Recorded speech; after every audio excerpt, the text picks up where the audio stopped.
فواید چهارمغز برای زنان باردار. روحی 398. دوران بارداری بسیار حساس است که مادر باید به تغذیه خود توجه داشته باشد و از خوراک‌هایی استفاده کند که حاوی ارزش غذایی باشند. چهارمغز به عنوان یکی از پرخاصیت‌ترین خوراک‌ها به خانم‌ها کمک می‌کند تا زیبایی‌های مادر در اثر بارداری از دست نرود. اگر زنان باردار روزانه 1 عدد چهارمغز بخورد، پس از زایمان پوست شکمشان زیبایی خود را حفظ می‌کنند. زنان در دوران بارداری به طور منظم و بر اساس اشتهای خود غذا بخورند. مصرف میوه‌ها و سبزی‌های تازه که حاوی فولیک اسید است برای زنان باردار بسیار مفید است.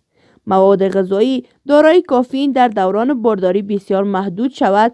همچنین در دوران بارداری چون افزایش نیاز مادر به آهن بیشتر می شود و به تنهایی از طریق غذا تامین نمی شود. بنابراین مصرف بادام به تامین آهن کمک می کند. زنان باردار که در طول دوران بارداری شلغم پخته زیاد بخورند، فرزندشان بهتر و زودتر رشد می کنند و زودتر راه می رود و زودتر هم حرف می زنند و در مقابل امراض مختلف مقاومتر هستند. مصرف ماهی‌های دریایی همراه با ادویه و سیر به افزایش هوش بچه کمک می کنند.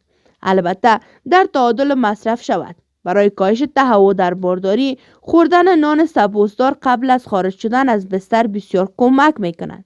خوردن صبحانه سبک شامل نان سبوسدار به همراه عسل یا غلات پخته بسیار به زن باردار کمک می کنند.